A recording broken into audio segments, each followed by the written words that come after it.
Nous amorçons aujourd'hui la quatrième partie de cette série sur la planète Terre. Dans un premier bloc de 3 émissions, nous avions étudié la géodynamique interne, c'est-à-dire la structure interne de la Terre, la tectonique des plaques. Dans un deuxième bloc de 3 émissions aussi, nous nous étions attardés aux matériaux de la croûte terrestre, les minéraux et les roches. Et puis, dans un autre bloc de 3 émissions, nous avions discuté de la géodynamique externe, le couple continent-océan, les échanges entre la surface de la planète et l'atmosphère, et finalement les changements climatiques. Jusqu'ici, nous avons étudié le système Terre tel qu'il est, tel qu'il fonctionne aujourd'hui. Avec cette quatrième partie, nous allons changer un peu de registre et nous allons maintenant regarder ce système dans une perspective temporelle. Nous allons faire l'histoire de la Terre. Dans la première émission, c'est-à-dire celle-ci, nous allons discuter de la notion de temps géologique. Dans les deuxième et troisième émissions, nous allons parler de l'histoire de la vie, son apparition, son évolution. Et finalement, dans la quatrième et dernière émission, nous allons étudier l'histoire des continents et des océans, avec une attention particulière en ce qui a trait à l'histoire géologique du Québec. Aujourd'hui, nous allons parler de temps géologique. Depuis le temps que je vous lance par la tête des chiffres astronomiques en milliers, millions et milliards d'années, vous allez enfin savoir d'où nous viennent ces chiffres et ce qu'ils représentent en termes de temps. À l'échelle humaine, nous n'avons aucune difficulté à concevoir le temps en termes de secondes, de minutes, de jours, d'années et même de siècles. Mais quand on arrive au millénaire, ça devient un petit peu plus difficile. Et quand on parle de milliers, millions, milliards d'années, ça dépasse l'entendement. En général, les gens nous regardent avec un petit sourire en nous disant « ben oui, vous pouvez en mettre, ça relève plutôt du domaine de la fantaisie ou de l'ésotérisme ». Pour l'historien de l'humanité, le temps est représenté par des événements, des vies d'hommes, des générations sur lesquelles on peut mettre une durée. L'histoire est consignée dans des archives, des récits, des monuments, etc. Voyons en quelle image nous faisons du temps, et particulièrement du temps géologique.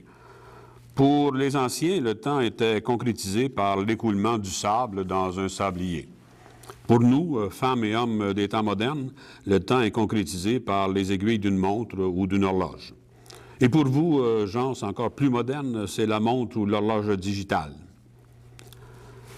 Pour le géologue que je suis, le temps se concrétise par des roches, plus précisément par des séquences de roches. On pourrait paraphraser Jules César en disant que du haut de ces gorges, 2,5 milliards d'années d'histoire nous contemplent. Vous avez reconnu ici le Grand Canyon du Colorado. Les gorges du canyon présentent une succession de couches géologiques bien stratifiées, des roches sédimentaires, qui représentent du temps de dépôt de ces couches.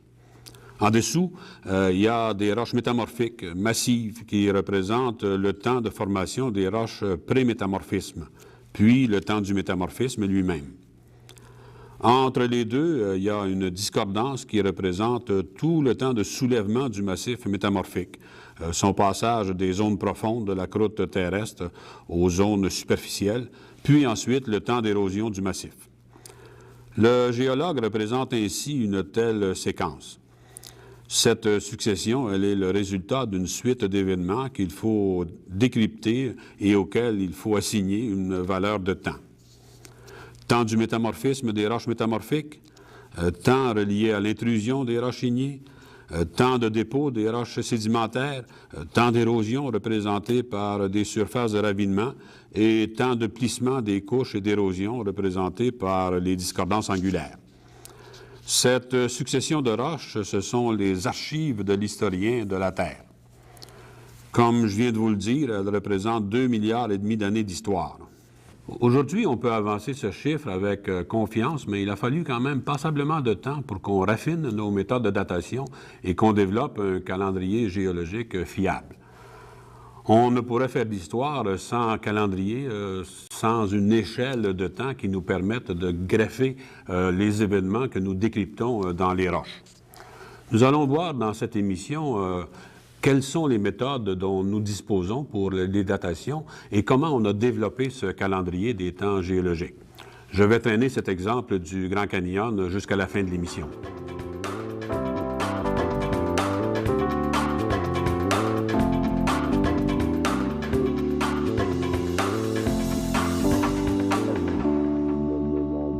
Les premières tentatives de datation des couches géologiques ont utilisé de simples méthodes de déduction dignes d'un Sherlock Holmes. La simple observation des relations spatiales entre les corps géologiques permet de déduire leurs âges relatifs. Un premier concept de datation a été présenté en 1669 par un physicien danois, Nicolas Steno. Ce concept, qui présente deux principes intimement liés, peut paraître à première vue très simpliste, mais il est fondamental.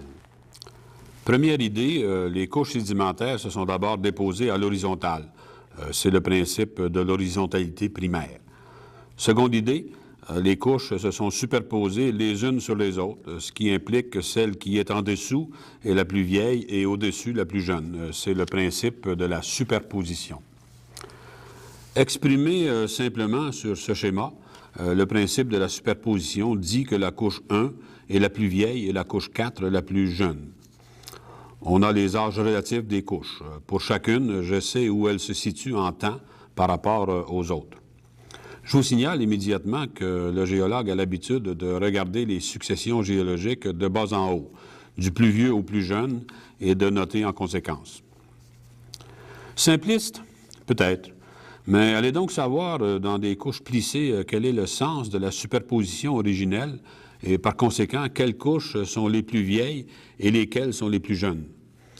Nous avons vu, quand nous avons parlé de la déformation des roches, que les flancs de plis pouvaient être déversés, renversés et même couchés. Dans la partie droite de la photo, la séquence de superposition va-t-elle de bas vers le haut ou l'inverse? Vous serez peut-être surpris si je vous dis qu'il s'agit d'un pli couché et que la séquence de superposition va du haut vers le bas. Il nous faut donc trouver dans les roches des critères qu'on dit de polarité pour déterminer le sens de la superposition. Un second concept de datation relative a été présenté par Charles Lyell en 1830. Il s'agit de la règle des recoupements. Un corps rocheux qui en recoupe un autre est nécessairement plus jeune que celui qui le recoupe. Encore une fois, élémentaire, mon cher Watson. Sur ce schéma, l'âge relatif des couches 1, 2, 3 et 4 nous est fourni par le principe de superposition. Si un dike de roche ignée s'introduit dans la pile sédimentaire, disons celui en brun clair visible sur les deux faces, et vient recouper l'ensemble, il est bien clair que ce dike est plus jeune que les couches 1 à 4. Si un second dike se met en place et recoupe le précédent, il est plus jeune que ce dernier. Si finalement un petit pluton en rouge foncé est injecté et recoupe le dike en brun moyen, ce pluton est définitivement plus jeune que le dike qu'il recoupe. La suite des événements sera donc dans l'ordre 5, 6 et 7. Même si le pluton 7 ne recoupe pas le dike 5, je sais qu'il est plus jeune que ce dernier parce qu'il recoupe le dike 6 qui, lui, recoupe le dike 5. Tout cela apparaît à nouveau fort simple. Ces observations se font à toutes les échelles, à l'échelle d'un petit affleurement de quelques mètres carrés, comme à l'échelle de toute une région de plusieurs kilomètres carrés. C'est au 19e siècle qu'on a compris l'importance de reconnaître des structures particulières dans nos séquences de roches pour pouvoir établir des datations relatives. Il s'agit des discordances. Voici une situation où on a en contact une masse intrusive en rouge et une suite de couches sédimentaires. Le contact entre les deux unités est irrégulier. Normalement, on serait porté à dire que la masse intrusive est plus jeune que les couches qui l'entourent. Mais ici, il faut voir que les roches sédimentaires contiennent des fragments, des morceaux de roches ignées. Cette situation implique que le massif igné a été exposé en surface à l'action de l'érosion et que les particules arrachées par l'érosion ont été incorporées dans les sédiments qui ont progressivement recouvert le massif. Le massif intrusif est donc plus vieux que la suite de couches sédimentaires qui le recouvrent. Cette surface entre roches ignées et roches sédimentaires s'appelle une discordance d'érosion. Dans nos exemples précédents, le temps géologique était représenté par des couches qui avaient mis un certain temps à se déposer, ou par la mise en place d'intrusions qui représentaient des événements courts en temps. Ici, cette discordance représente aussi du temps géologique, mais du temps où non seulement il n'y a pas eu de dépôt, mais où il y a eu érosion, suppression de dépôts. Examinons une autre situation de discordance. Partons d'une succession de couches horizontales. Supposons que les forces tectoniques de compression plissent ces couches, les soulèvent et les amènent en situation où elles vont être érodées et le relief aplani. Si d'autres couches viennent se déposer au-dessus, à l'horizontale, par exemple à la faveur d'un envahissement par la mer, on aura une situation d'angularité entre les deux ensembles. La surface qui sépare les ensembles s'appelle une discordance angulaire. Comme dans le cas précédent, elle représente du temps géologique. Ici, tout le temps du plissement et de l'érosion. En voici un bel exemple où les couches sédimentaires à la base de la photo sont à la verticale, recouvertes par des couches légèrement inclinées. Voilà, nous venons de voir des méthodes simples de datation relative des corps géologiques, des méthodes que le géologue utilise régulièrement dans ses travaux de terrain.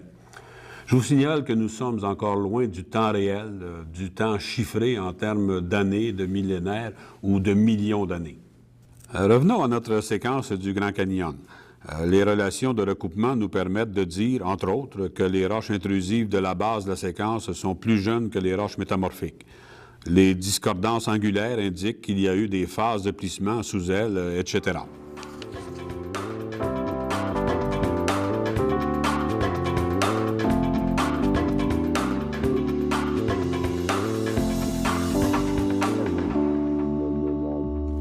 C'est au début du 18e siècle que s'est développée une méthode de datation qui deviendra la plus répandue et qui demeure encore aujourd'hui la plus répandue. C'est la datation par fossiles. C'est un ingénieur anglais du nom de William Smith qui s'est rendu compte qu'effectivement, on pouvait dater les roches avec les fossiles. C'est en creusant dans des roches sédimentaires disposées à l'horizontale qu'il s'est rendu compte qu'à mesure du creusage, il trouvait divers types de roches et que finalement, ces divers types de roches formaient une succession ordonnée. Il s'est rendu compte, en creusant sur un autre site, qu'il retrouvait cette même succession et que finalement, cette succession, il la retrouvait à tous les sites où il creusait. Il en était rendu au point que lorsqu'il commençait à creuser dans un type de roche, il pouvait prédire dans quel autre type il allait tomber, ce qui était excellent pour lui pour la planification de ses travaux. Il s'est rendu compte aussi que ce n'était pas uniquement les types de roches qu'il retrouvait comme ceci en succession, mais aussi les fossiles. Ces roches étaient très, très fossilifères. Et donc, il retrouvait à chacun des sites toujours la même succession de fossiles. Il venait donc de découvrir la loi de succession faunique sans trop le savoir. En effet, ce n'est qu'un siècle plus tard que Darwin publia sa théorie sur l'évolution des espèces, qui mettait en évidence que chaque période géologique était caractérisée par des assemblages fauniques bien spécifiques, en fonction évidemment de l'évolution. En d'autres termes, à partir du moment où l'on sait qu'une période géologique est caractérisée par un assemblage faunique spécifique, le fait de trouver cet assemblage dans des couches de roches nous indique donc qu'il appartient à cette période géologique. Nous reviendrons sur l'application de la méthode. Pour l'instant, puisqu'on parle de fossiles, il nous faut voir ce que sont les fossiles. Sommairement définis, les fossiles, ce sont les restes d'organismes ou leurs pistes, leurs traces qu'on retrouve dans les sédiments ou dans les roches sédimentaires.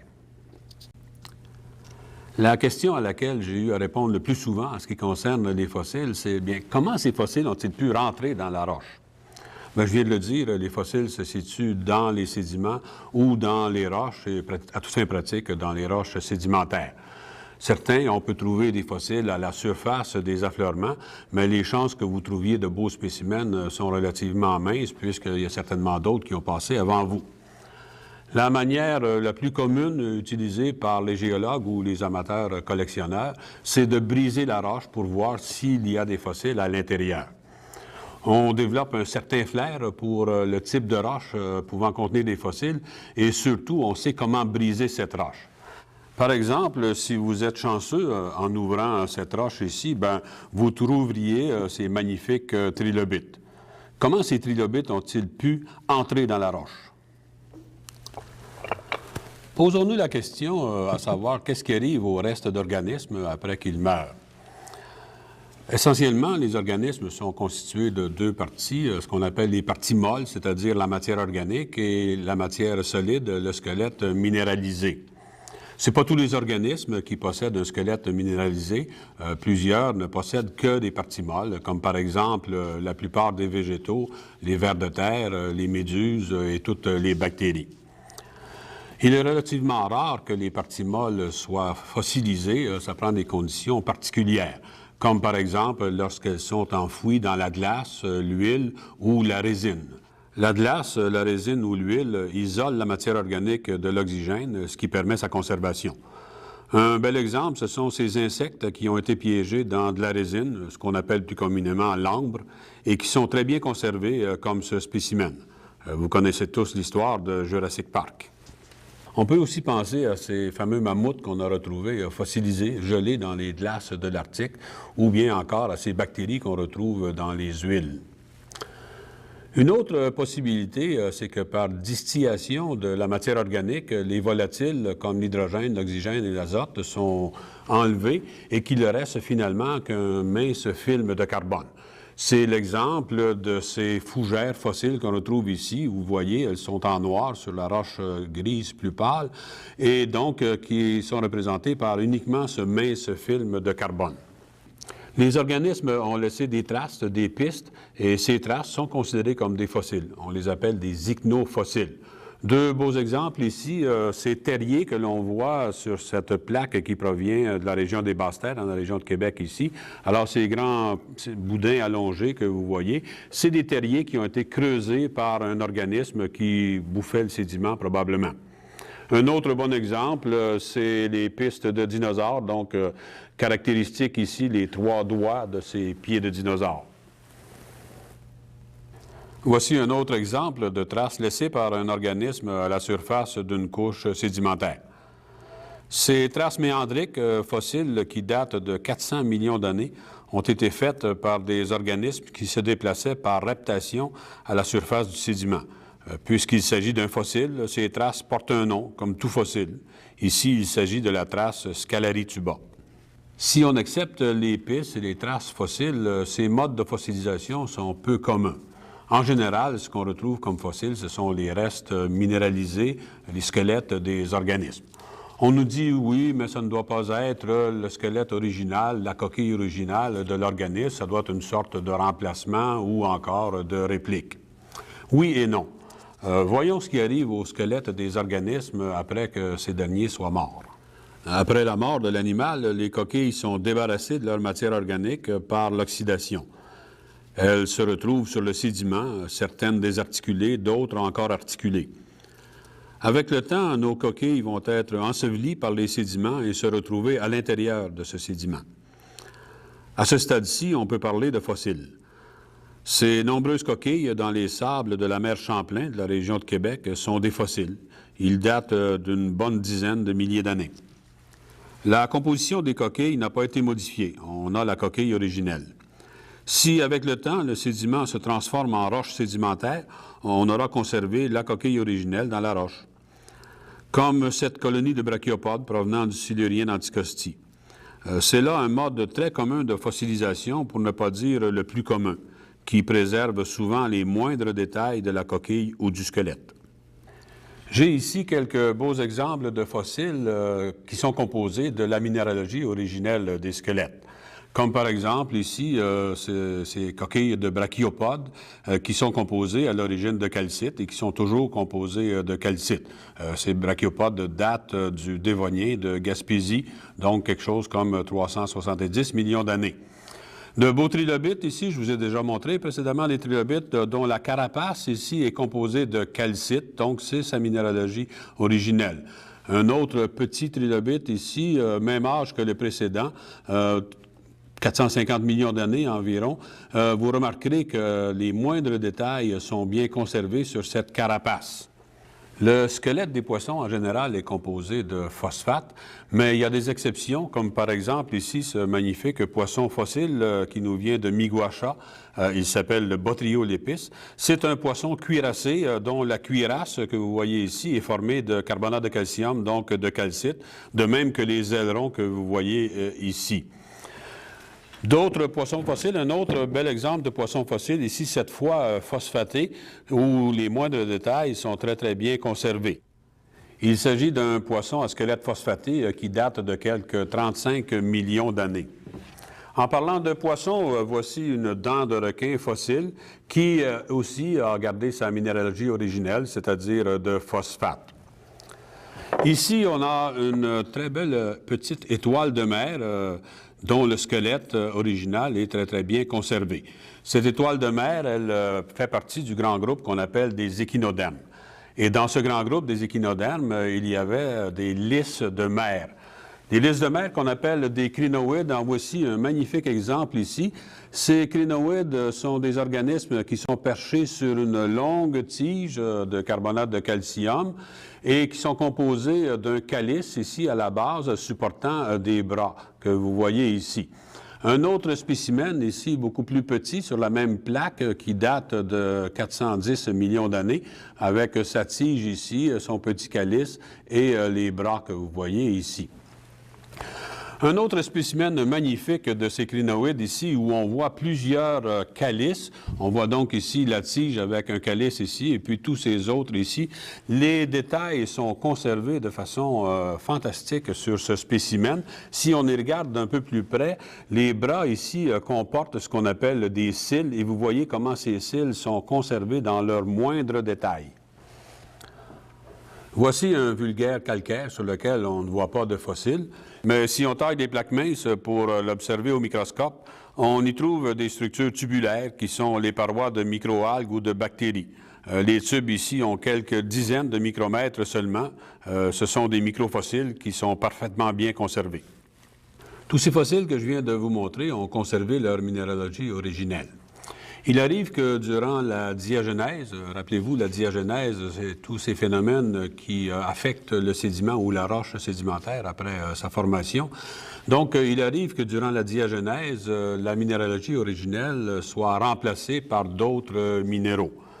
Un remplacement fréquent est celui de la calcite ou l'aragonite par la silice, le quartz, lorsqu'il y a des solutions riches en silice qui circulent dans les sédiments ou les roches. On a le plus souvent des fossiles dont la forme est bien conservée, mais dont la minéralogie est totalement différente que la minéralogie originelle. Un exemple spectaculaire de cela, c'est le remplacement du bois des arbres par la silice. On parle souvent de bois pétrifié, changé en roche, comme ces très beaux exemples de bois silicifié âgés de 225 millions d'années provenant de la forêt pétrifiée de l'Arizona. Toutes les structures des troncs d'arbres qui, par endroits, atteignent quelques dizaines de mètres de longueur sont bien préservées, ainsi que les fines textures du bois même. La silice, le quartz, remplace parfois la calcite en conservant très bien les structures fines, comme chez ce brachyopode silicifié, dont la coquille était de calcite et est maintenant de silice. À l'occasion, la pyrite vient remplacer la coquille originelle, comme chez cet ammonite, qui originellement était d'aragonite. Certaines coquilles ou squelettes possèdent des minéralogies instables, comme par exemple l'aragonite. Beaucoup de mollusques sont aragonitiques et leurs coquilles seront parfois mal conservées. Ces coquilles seront facilement dissoutes par les eaux souterraines et laisseront une cavité dans la roche, une cavité qui représente un moulage exact des parties internes et externes de la coquille. Voilà qui répond à nos questions de départ. Les fossiles ne sont pas entrés dans la roche, mais les squelettes des organismes ont été déposés en même temps que le sédiment, ont été incorporés dans ce sédiment qui progressivement a été transformé en roche sédimentaire. On retrouve le plus fréquemment le squelette original des organismes. Les fossiles peuvent être extrêmement abondants dans les roches sédimentaires et c'est pour ça qu'on les utilise pour dater ces couches. Ils ont longtemps constitué la méthode par excellence de datation et continuent à être un outil privilégié. Depuis le temps qu'on étudie les fossiles, on a constitué des archives importantes, sorte de catalogue dans lequel on retrouve un répertoire de tous les fossiles qui ont été collectionnés à la surface de la planète, avec leur distribution géographique ainsi que leurs âges respectifs. On s'est rendu compte que certains fossiles représentent des intervalles de temps très longs, d'autres des intervalles de temps plutôt restreints. Ce sont ces derniers qui sont les plus utiles pour la datation des couches. Une première façon de dater les roches sédimentaires, c'est par la méthode des fossiles pilotes. C'est simple, lorsqu'on trouve un fossile dans une couche sédimentaire, on va consulter nos catalogues et on regarde quel est l'intervalle de temps représenté mondialement par ce fossile. Évidemment, l'âge sera d'autant plus précis que le fossile aura une durée de vie plutôt courte. La seconde méthode de dater les couches, celle qui est la plus répandue, c'est la méthode par les assemblages fossilifères. Voyons une analogie pour que vous compreniez bien comment fonctionne cette méthode. Supposons que je veuille savoir quand a été prise la photo sur laquelle se trouve un homme, sa fille et son petit-fils. L'homme a vécu, disons, de 1903 à 1973. Sa fille est née en 1934 et est décédée en 1996. Le petit-fils est né en 1972, mais il est décédé en 1980. Évidemment, le seul moment où la photo a pu être prise, c'est en 72-73, la seule période de temps où ces trois personnes étaient vivantes en même temps. On fait la même chose avec les fossiles. On prend pour acquis que lorsqu'on retrouve un assemblage de fossiles sur une même couche de roches sédimentaires, que les organismes représentés par ces fossiles ont tous vécu en même temps. On consulte donc nos catalogues pour savoir quelle est la durée de vie de chacun de ces fossiles. Par exemple, voici une couche sédimentaire qui date de quelques 400 millions d'années, sur laquelle se trouvent plusieurs espèces différentes de brachiopodes. Supposons que l'espèce A est connue du Silurien inférieur au Carbonifère inférieur. Je reviendrai dans quelques minutes sur cette façon de désigner les âges. Que l'espèce B est connue du Dévonien inférieur au Carbonifère supérieur, que l'espèce C a une durée de vie très longue qui va de l'anté-ordovicien au post-carbonifère, et ainsi de suite pour les espèces D et E. Évidemment, vous avez compris que le seul temps où ces espèces ont pu vivre toutes en même temps et par conséquent ont pu se retrouver sur le même fond marin, c'est le Dévonien inférieur. L'assemblage et la couche qui le contient datent donc du Dévonien inférieur. Aucun de ces fossiles pris individuellement aurait pu fournir un âge aussi précis. Une troisième méthode, mais moins disponible, c'est la méthode par série évolutive ou encore ce qu'on appelle des séries phylogéniques. À nouveau, prenons un exemple. Supposons qu'on a pu établir la lignée évolutive des espèces d'un genre donné, les espèces A, B, C, D et E, avec un bon contrôle des âges et de la répartition temporelle de chacune des espèces. Comme il s'agit d'une lignée évolutive, l'apparition ainsi que la disparition de l'espèce marquent un temps bien précis relié à l'évolution. La présence d'une de ces espèces dans une couche fixe donc une limite d'âge précise à cette couche.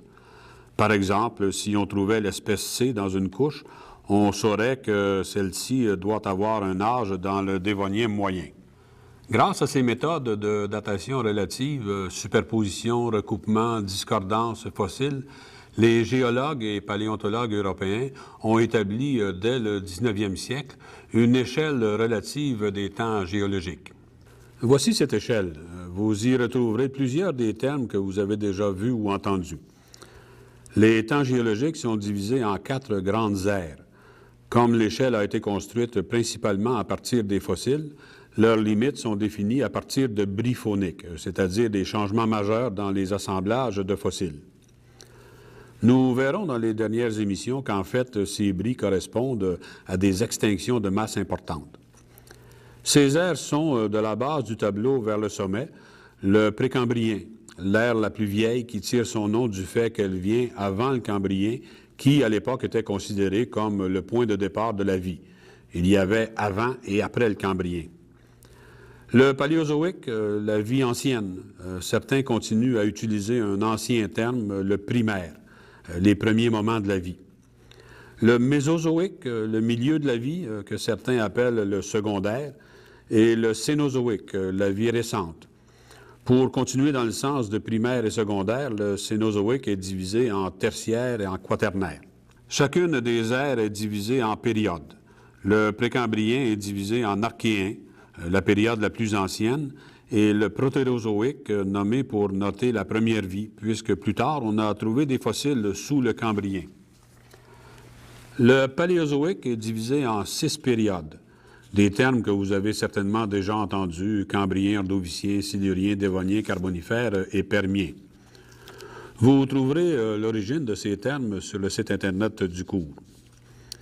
Le Mésozoïque, divisé en 3 périodes, le Trias, le Jurassique et le Crétacé. Puis le Cénozoïque, comme on l'a dit, divisé en 2 périodes seulement, tertiaire et quaternaire, lesquelles sont subdivisées en époques dont je vous fais grâce de l'énumération. Je vous invite à vous familiariser avec le tableau des temps géologiques sans nécessairement mémoriser tous les noms, car dans les prochaines émissions sur l'histoire de la Terre, nous allons nous y référer régulièrement. Revenons sur notre exemple de départ, la succession du Grand Canyon. Les fossiles ont permis d'y ajouter les âges relatifs. On est donc en mesure, avec nos méthodes de datation relative, de relater l'histoire géologique de cette succession. Ainsi, on peut déterminer, grâce aux relations de discordance, que le précambrien, plus spécifiquement ici le protérozoïque, se divise en 2 parties. Le protérozoïque inférieur est formé de roches métamorphiques injectées de roches intrusives. On peut donc dire qu'il y a eu d'abord dépôt de sédiments, puis transformation en roches sédimentaires, puis métamorphisme, puis injection des roches intrusives. Le protérozoïque supérieur est formé de roches sédimentaires plissées. Entre le protérozoïque inférieur et supérieur, il y a eu une période d'érosion puisque les roches intrusives sont recoupées par la surface. Puis dépôt des sédiments du protérozoïque supérieur. Entre le protérozoïque et le cambrien, il y a une discordance angulaire, ce qui suppose une phase de plissement suivie d'une phase d'érosion, puis dépôt du cambrien. Cette discordance est particulièrement bien visible sur cette photo où les couches bien stratifiées du paléozoïque-mésozoïque reposent en discordance sur les roches massives métamorphiques du protérozoïque. Entre le cambrien et le dévonien, il manque tout l'ordovicien et le silurien.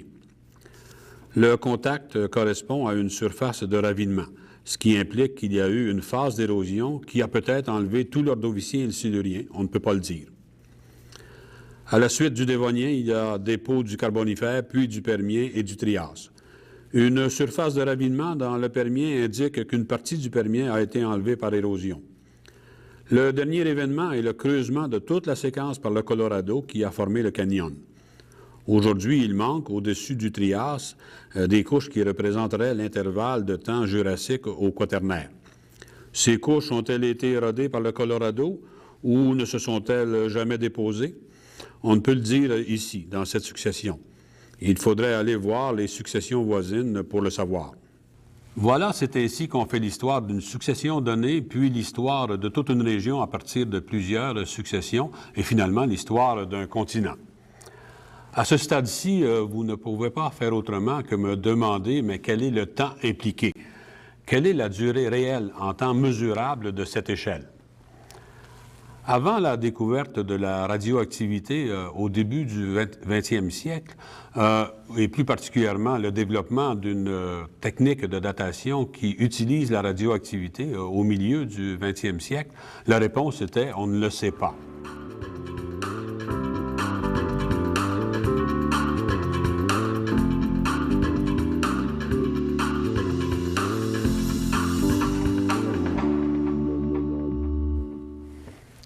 Notre tableau des temps géologiques est censé représenter toute l'histoire de la Terre.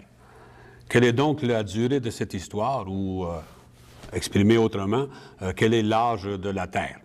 Vous vous souvenez que c'est un sujet que nous avons brièvement abordé dans des émissions précédentes. Je vais quand même vous rappeler quelques jalons historiques à ce sujet.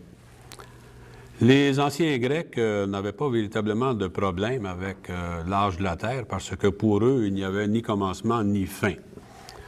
C'est véritablement la Bible qui a fixé un point de départ avec l'histoire de la création. Vous vous souviendrez peut-être qu'en 1654, l'évêque Ussher, à partir du décompte des générations dans la Bible, avait calculé que la Terre avait été créée en 4004 avant Jésus-Christ, ce qui lui donnerait un âge approximatif, donc, de 6000 ans actuellement. Hutton et Lyell, au 18e, 19e siècle, se sont opposés à un âge aussi jeune pour la Terre. Pour eux, à partir de l'observation des processus qui agissent à la surface de la planète, ils comprenaient très bien que finalement, il fallait un âge beaucoup plus grand. Cependant, ils n'ont pas véritablement proposé d'âge pour la Terre. À leur suite, on a tenté de donner un âge à partir de l'action de ces processus et on a proposé des âges qui variaient entre 3 millions et 3 500 millions d'années. Alors, vous voyez que la fourchette est passablement large. À la fin du 19e siècle, Lord Kelvin, lui, a calculé, à partir du refroidissement de la planète, que la Terre devait avoir un âge qui tournait autour des 100 millions d'années. Et un peu à sa suite, au début du 20e siècle, Joly, un chercheur irlandais, lui, a tenté de trouver l'âge de la Terre, simplement en calculant, à partir de la salinité des océans, combien de temps il avait fallu pour saler ces océans. Il est arrivé à un chiffre qui variait entre 83 et 89 millions d'années. Tous ces âges sont trop jeunes. De là la nécessité d'établir une horloge géologique qui soit fiable. Et c'est ce que l'on a réussi avec les datations radiométriques. On a donc réussi à établir que l'âge de la Terre est de 4 milliards et demi d'années.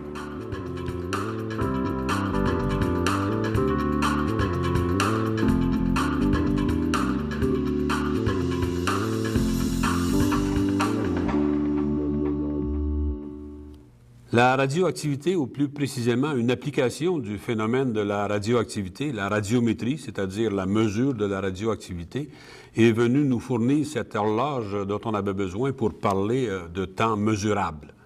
Je vais essayer de vous expliquer le plus simplement possible cette méthode, mais il nous faut d'abord voir quelques principes de base en ce qui concerne la radioactivité. Nous savons tous que l'atome est constitué d'un noyau formé de protons, chargés positivement, et de neutrons de charge neutre, comme le nom l'indique. Un noyau autour duquel gravitent des électrons chargés négativement. Toute la masse est concentrée dans le noyau. Il y a deux paramètres importants qui définissent un atome. C'est la masse atomique, qui est donnée par la somme du nombre de protons et de neutrons, et le numéro atomique, qui est donné par le nombre de protons seulement. Normalement, le noyau d'un atome est stable, c'est-à-dire que les forces qui tiennent ensemble les protons et les neutrons sont suffisamment grandes pour maintenir cette stabilité. Chez certains atomes, ces forces ne sont pas suffisamment grandes et le noyau se déstabilise et se désintègre. C'est la radioactivité. Cette radioactivité, elle s'exprime par l'émission de deux sortes de particules. Des particules alpha, chacune constituée de 2 protons et de 2 neutrons, ce qui entraîne une perte de 4 dans la masse atomique et de 2 dans le numéro atomique. Des particules bêta, chacune constituée d'un électron. Il faut savoir que cet électron vient du noyau et il faut aller le chercher chez un neutron qui alors devient un proton. Il y a donc gain de 1 au numéro atomique, mais aucun changement au niveau de la masse atomique. Prenons un exemple, une désintégration bien connue qu'on utilise en géologie, la désintégration de l'uranium-238 en plomb-206. Cette désintégration se fait par l'émission de 8 alpha et de 6 bêta. En vertu des pertes et des gains que je viens de vous expliquer, la masse atomique passe de 238 à 206 et le numéro atomique passe de 92, qui est le numéro atomique de l'uranium, à 82, qui est le numéro atomique du plomb. Voilà qui vous explique pourquoi on parle de la désintégration uranium-238, plomb-206. La réaction de désintégration peut se résumer ainsi. Un élément parent, dans notre cas l'uranium, se transforme progressivement en un élément rejeton, le plomb. Certains vont parler de père-fils ou d'autres de mère-fille, c'est comme vous voulez. Cette désintégration met un certain temps à se faire Et c'est ça qui nous intéresse ici. Illustrons-le comme ceci en utilisant comme exemple le sable qui s'écoule à travers un sablier. Après un certain temps, disons le temps 1, une partie de la quantité originelle d'éléments parents, P, aura été transformée en une quantité R1, l'élément rejeton. Il ne restera qu'une quantité P1 de l'élément parent. Ceci peut s'exprimer par le rapport R1 sur P1. Après un temps 2, on obtiendra un rapport R2 sur P2, plus grand que le précédent, puisque la quantité d'éléments rejetons R a augmenté. Même chose après un temps 3, la quantité de R a augmenté et le rapport R3 sur P3 aura aussi augmenté, et ainsi de suite. On peut donc dire que le rapport R sur P est fonction du temps de désintégration. On connaît bien les constantes de désintégration pour les réactions qu'on utilise habituellement. Par conséquent, si on connaît le rapport R sur P, on est capable de calculer le temps. Ce qu'on calcule, c'est le temps qu'a mis la désintégration à se faire. Et ceci est un point très important. En fait, ce que l'on obtient, c'est depuis combien de temps se fait cette désintégration. En pratique, il s'agit de trouver des minéraux qui contiennent des éléments radioactifs, comme par exemple des zircons, un minéral qui est un silicate de zirconium, donc formé de zirconium, silicium et oxygène. Dans ce minéral, une certaine quantité du zirconium peut être remplacée par l'uranium, ce qui rend ce minéral utile pour les datations. Un autre minéral, c'est l'uranite, un oxyde d'uranium. Au moment où le minéral cristallise, il incorpore une certaine quantité d'uranium, mais pas de plomb. Cet uranium va commencer immédiatement sa désintégration. En analysant les zircons dans un granit, par exemple, on détermine la proportion entre ce qui reste d'uranium et la quantité de plomb qui a été produit, de façon à pouvoir calculer depuis combien de temps se fait cette désintégration. Comme le minéral a cristallisé en même temps que le granit, on se trouve donc par le fait même à trouver l'âge du granit. C'est pourquoi on parle d'âge radiométrique, c'est-à-dire un âge obtenu par la mesure des produits de la radioactivité. Dans le cas de notre sablier, la courbe d'écoulement du sable s'exprime par une droite, une relation linéaire. Sur ce graphique, on a le pourcentage de l'élément parent sur l'axe vertical et sur l'axe horizontal, le temps croissant vers la droite, exprimé ici en minutes. Supposons qu'il s'agisse d'un sablier d'1 heure. Après un quart d'heure, le quart du volume de sable se sera écoulé et il restera 75% du sable dans la partie supérieure du sablier. Après une demi-heure, il en restera 50% et après 3 quarts d'heure, il n'en restera que 25%. Dans le cas de la radioactivité, la réaction de désintégration n'est pas linéaire, mais exponentielle. Elle s'exprime par cette courbe qui montre que le taux de désintégration diminue avec le temps. Le taux de désintégration est très rapide au début et décroît par la suite. Des mesures en laboratoire ont montré que la désintégration suit une règle simple. La moitié des atomes parents qui se trouvent dans un système fermé se désintègrent pour former des atomes rejetons dans un intervalle de temps fixe. Cet intervalle s'appelle la demi-vie. En clair, la demi-vie, c'est le temps nécessaire pour que la moitié de l'élément parent soit désintégré. Attention, ce n'est pas la moitié de la vie de la désintégration, c'est le temps nécessaire pour que la moitié de l'élément parent soit désintégré. Voici une illustration qui permet de mieux visualiser ce qu'on entend par demi-vie. Prenons la réaction uranium-plomb qui a une demi-vie de 4,5 milliards d'années. Après une demi-vie, c'est-à-dire 4,5 milliards d'années, il restera la moitié de l'élément parent. Après un autre 4,5 milliards d'années, soit au total 9 milliards, la moitié de ce qui restait sera désintégré. Il restera donc le quart de l'élément parent. Et ainsi de suite. Cela va s'exprimer de la façon suivante sur notre courbe de désintégration. Sur l'axe horizontal, j'ai placé les demi-vies, chacune de longueur égale. On voit que progressivement, les quantités d'éléments parents diminuent à chaque demi-vie. Voici quelques-unes des désintégrations utilisées le plus couramment. L'uranium-238, plomb 206, avec une demi-vie de 4,5 milliards d'années, comme nous venons de le voir. Vous voyez qu'on peut dater des roches passablement vieilles avec cette méthode. Le rubidium-87, strontium-87, avec une demi-vie encore beaucoup plus longue, 47 milliards d'années. Le potassium-40, argon-40, une demi-vie plus courte, 1,3 milliard d'années. À chaque fois qu'il est question de datation de roches ou de matériaux anciens, on nous revient avec l'incontournable carbone-14. Qu'en est-il de cette méthode? Disons d'abord que le carbone commun dans la nature a une masse atomique de 12. Il se retrouve aussi sous d'autres formes comme le carbone de masse 13 et le carbone de masse 14. On appelle ces diverses formes d'un même élément des isotopes. Ils ont tous le même nombre de protons, mais le nombre de neutrons diffère d'un isotope à l'autre. Le carbone 12 et le carbone 13 sont des isotopes stables, tandis que le carbone 14 est un isotope radioactif qu'on utilise pour les datations. Pour bien comprendre la méthode, il nous faut voir d'où vient le carbone 14. Le bombardement des gaz de la haute atmosphère par les rayons cosmiques fait que l'azote 14 se transforme en carbone 14, qui se combine à l'oxygène pour former du CO2, mais un CO2 spécial où le carbone est de masse atomique 14. Appelons-le le CO2 14. Ce CO2 14 vient se mélanger au CO2 qui vient des autres sources, comme des volcans et de l'oxydation des matières organiques, ou aujourd'hui de la combustion des hydrocarbures. Le CO2 qui provient du cycle photosynthèse-oxydation des matières organiques est aussi particulier. En effet, la photosynthèse consomme du CO2 atmosphérique, c'est-à-dire un CO2 qui contient en partie du carbone 12 et en partie du carbone 14. C'est donc dire que les végétaux, ainsi que les animaux qui consomment les végétaux, contiendront une certaine quantité de carbone 14.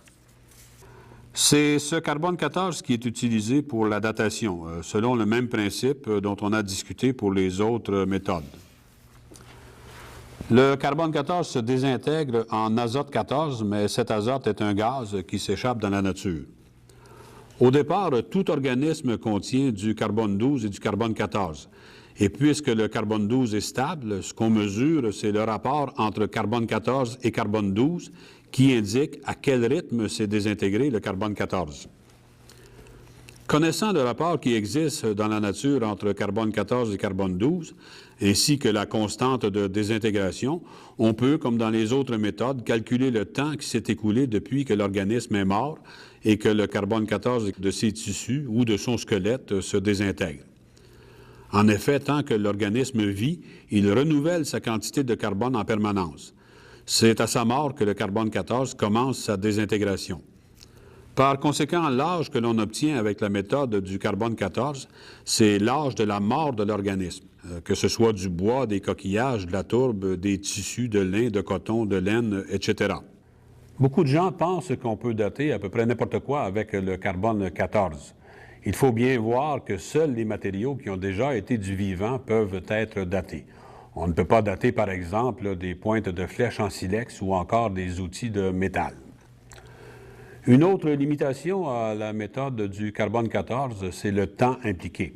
Avec nos méthodes précédentes, on parlait de demi-vie en termes de milliards, plusieurs milliards d'années même. Avec la méthode du carbone 14, on parle d'une demi-vie de 5730 ans. On n'est plus du tout dans le même registre.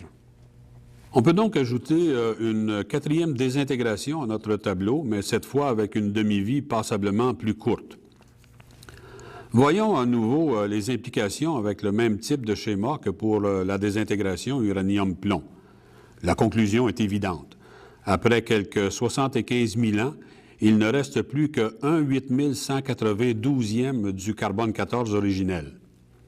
C'est peu, c'est très peu, d'autant plus qu'au départ, la quantité de carbone 14 par rapport au carbone 12 était déjà très faible. L'analyse devient alors difficile à réaliser avec une précision acceptable. Tout ça pour vous dire que le carbone 14 est utile pour dater des objets plus jeunes que 75 milliers d'années. On l'utilise couramment en histoire et en archéologie. On l'utilise aussi en géologie des dépôts superficiels qui souvent sont plus jeunes que 75 000 ans. Les dépôts de la mer Champlain, par exemple, qui ont quelques 10 000 ans, peuvent être datés, par exemple, à partir des coquilles, des organismes ou encore du bois fossile qu'on y retrouve.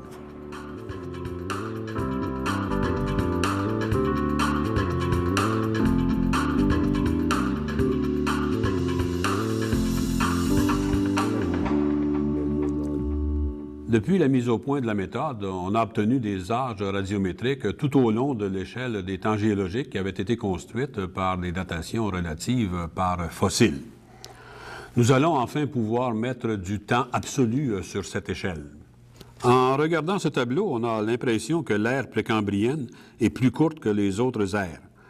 C'est compréhensible car les ères paléozoïques, mésozoïques et cénozoïques sont fossilifères, avec des faunes diversifiées et le précambrien l'est si peu.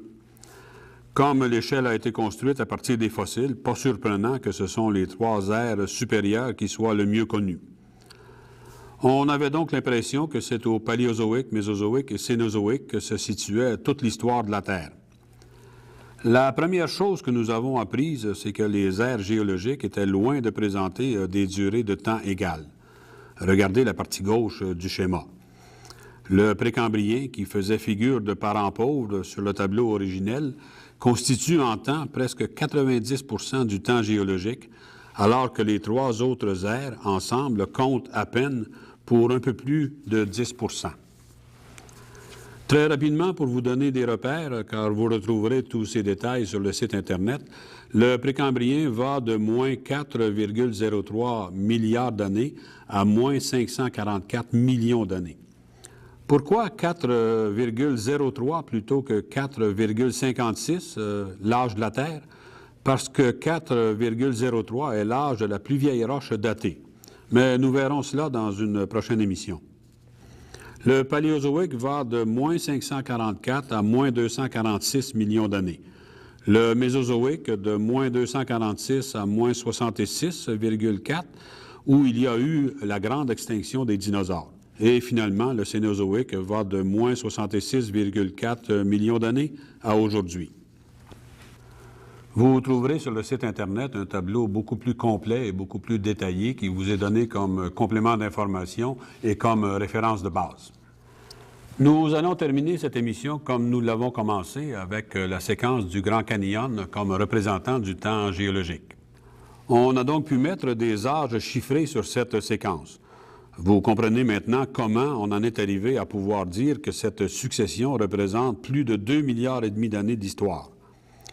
Grâce à la radiométrie, on a pu déterminer que les roches métamorphiques qui forment les fondations de cette séquence étaient plus vieilles que 1,7 milliard d'années.